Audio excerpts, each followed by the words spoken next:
Welcome to the AI checkpoints. You know that feeling when you stumbled across an idea, a really big one, that just completely flips how you think about the internet? Oh, yeah, definitely. Well, that's exactly what we're diving into today. It's this concept called the Agentic Web.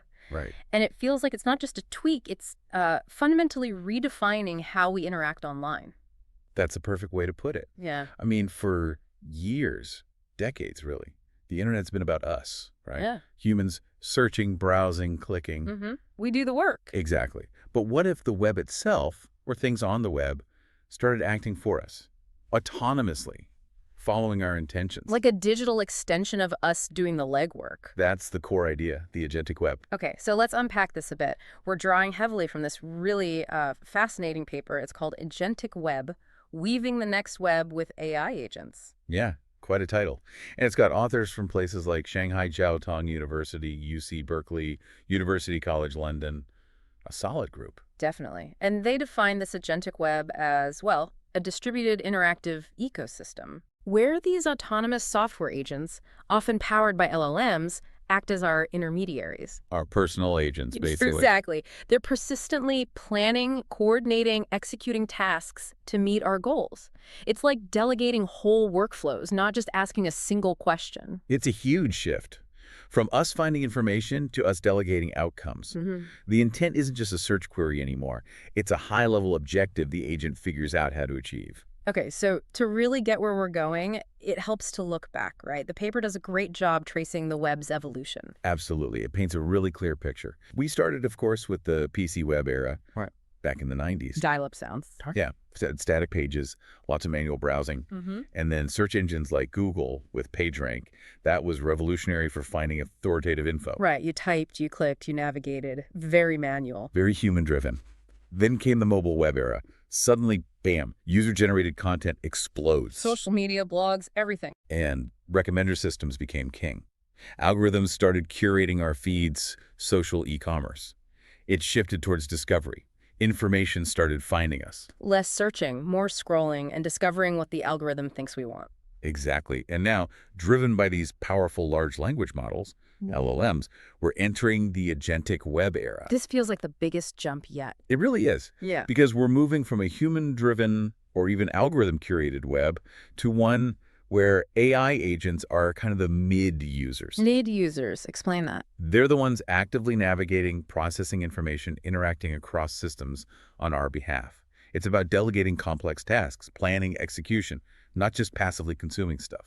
Okay, so if these agents are the new players, what does this agentic web actually look like? What are the components? The paper gives this framework, right? 3 dimensions. Yeah, a really helpful conceptual model. It breaks it down into intelligence, interaction, and economy. These are the pillars. Let's start with intelligence. What does that mean for an agent? So the intelligence dimension is essentially the agent's brain. Its cognitive foundation. This is what lets it reason, learn, plan autonomously. It's not just following a script. Not at all. It's interpreting goals, strategizing, adapting. It uses its internal knowledge, from the LLM training, but also external tools and real-time information. Okay, so it can think, and then how does it connect with everything else? That's the interaction part. Exactly. The interaction dimension. And this is fascinating because it moves beyond just clicking static links. We're talking dynamic, context-aware connections. How so? Agents communicate directly with each other or with services. They discover what they need based on the meaning of their task, the semantics, not just predefined links. So services talking to services, mediated by AI. Pretty much. Right. And this needs new ways to talk.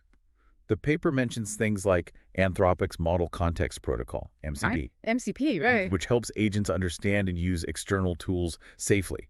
And Google's agent-to-agent, A2A protocol. Think of these like new languages that let different agents collaborate smoothly. Like a universal translator for AIs. Sort of, yeah. Yeah. Enabling that seamless background collaboration. Okay, so they're smart, they can interact. But how does value get created or exchanged? If agents are doing the work, where does the money flow? That's the economic dimension, I assume. You got it. And this could really shake up digital economies. Agents become economic actors. They can initiate transactions, allocate resources. Without me clicking buy now. Potentially, yes. Without direct human input for every step. The paper floats this idea of an agent attention economy. Agent attention, not human attention. Right. Services might start competing to be chosen and used by agents, not just by us. This could lead to totally new business models. Think agent-oriented advertising or billing based on how often an agent successfully uses a service, not just human clicks. So value shifts from capturing eyeballs to effectively serving these autonomous agents. Wow. It's a fundamental shift in what's valuable online. Okay, this sounds powerful, maybe a bit sci-fi. But how does it actually work algorithmically? What's changing under the hood? The paper points to three transitions. Yeah, three key shifts in the underlying tech. First, moving from traditional user-centric retrieval, like us typing into Google, to agentic information acquisition. Yeah. The agent proactively gathers, filters, and synthesizes info based on its goal. So it's not just finding links, it's understanding and compiling. Exactly. Technologies like retrieval augmented generation are key here. They let agents ground their responses in real external data, making them much more reliable than just spitting out learned text. They can sort of iteratively search and refine. Okay, so better information gathering. What's the second transition? We go from basic recommendation systems, suggesting the next video, to true goal-oriented agent planning. Meaning? It's not just suggesting, it's planning a whole multi-step process, like booking that complex trip we talked about. The paper mentions frameworks like React. React, right. Reason and act. Yeah, it helps agents sort of think through problems step by step, integrating reasoning with taking actions and learning from feedback. Or a web agent, which lets agents actually use websites like a person would, converting instructions into code to interact with forms, buttons, etc. So they're not just processing information, they're actively doing things online based on a plan. Precisely. They're strategizing. And the third shift is moving from single agent execution to multi-agent coordination. Like a team of agents. Exactly. For complex problems, you might need multiple specialized agents working together, decomposing the task, sharing info, collaborating. Frameworks like AutoGen enable this kind of teamwork. So you could have one agent planning, another executing, maybe another one checking the work. Yeah, playing different roles dynamically. It makes tackling really complex goals feasible. And you mentioned something earlier, this service requirement zone, SRZ. How does that fit in? Right. The SRZ concept is really interesting. It's basically a profile for an agent's task, defining its specific needs. Like how much delay is acceptable, what level of security is required, how important is cost versus speed, access to certain knowledge bases. So each task has its own quality requirement. Exactly. A research agent might need super low delay and high knowledge access. A ticket buying agent needs top security and maybe high data rates for the transaction. And the network needs to understand and deliver on these specific SRZs. That's the idea. Moving beyond just best effort, internet, to a network intelligent enough to provide tailored quality of service for diverse agentic tasks. The infrastructure itself becomes capability aware. Okay, this is starting to feel less theoretical. Are we seeing this agentic web in action today? What are the applications? We definitely are, yeah. The paper groups them into transactional, informational, and communicational types. Let's take transactional first, like that trip booking example. Exactly. Instead of you manually comparing flights, hotels, cars on 10 different websites, The pain. an agent could handle it all. Querying providers, comparing based on your complex preferences price, loyalty points, maybe even carbon footprint, and then actually making the bookings. The paper mentions ChatGPT agent planning and buying groceries for a specific recipe. That alone would be worth it. Okay, what about informational tasks? Think deep research agents. These go way beyond Google Scholar alerts.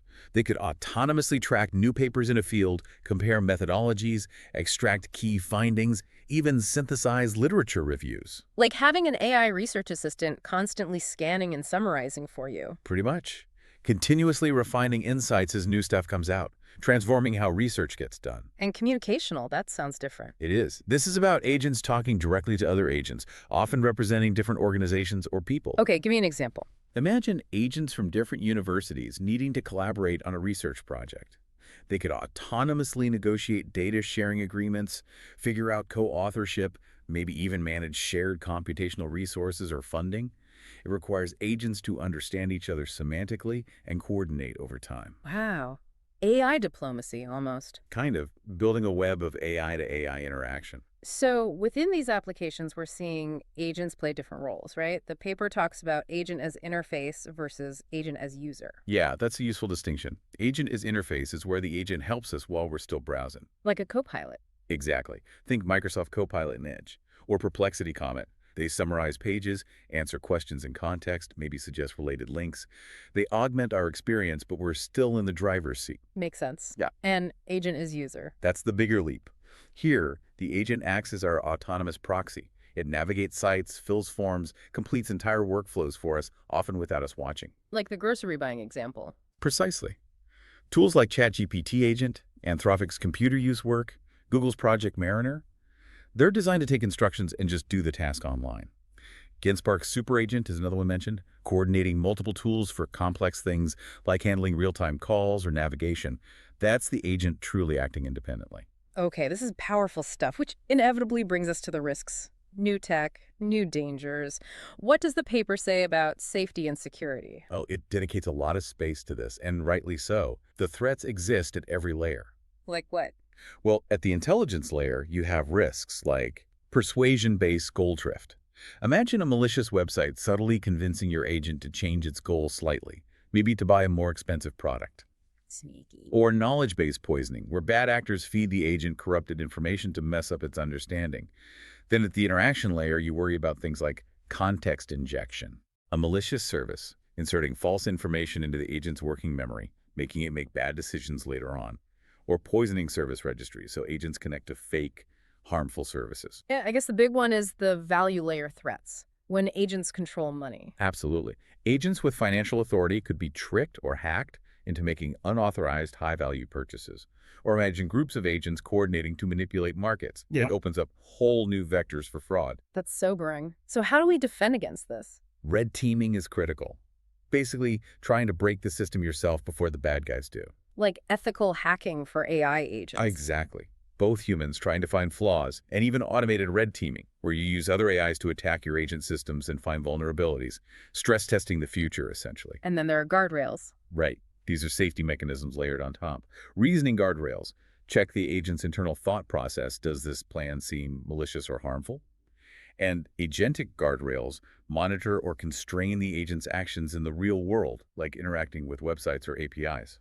So checks on both thinking and doing. Yeah, and these need to be adaptive learning systems themselves, not just static rules. Beyond direct security threats, what are the big open questions here? There are quite a few major challenges. One is the tool use paradox. Agents need tools, like APIs or web access, to be useful. But those tools are also their biggest vulnerability. Catch-22. Right. How do you build an agent that trusts its tools enough to function, but is skeptical enough not to be easily manipulated through those tools? They talk about needing a zero-trust agent architecture. That sounds complex. What about the human side? Huge challenges there, too. The human-agent interface problem. How do agents reliably figure out what we really want? Our instructions are often ambiguous. Even our preferences aren't always clear to ourselves. So the agent needs to be good at clarifying, asking the right questions without being annoying. Exactly. And then the massive socioeconomic implications. If agents automate complex workflows, what does that do to jobs? How do business models change if the ad economy shrinks?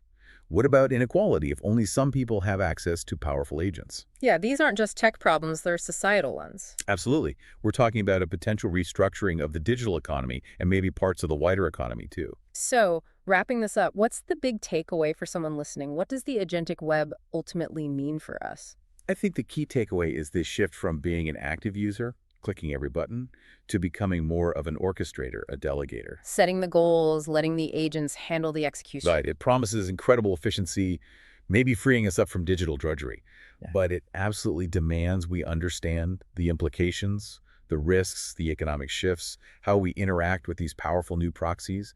We're really moving towards a web where information isn't just static stuff we look at, but something actively processed, synthesized, shared, and acted upon by these autonomous systems. It's more than just smarter AI responding to prompts. It's AI making proactive, independent decisions for us. That's the essence of it, from generative AI to truly agentic AI. That is definitely a powerful thought to chew on. Thanks for diving deep into the agentic web with us today. Hit like and subscribe if you like the content. See you next time.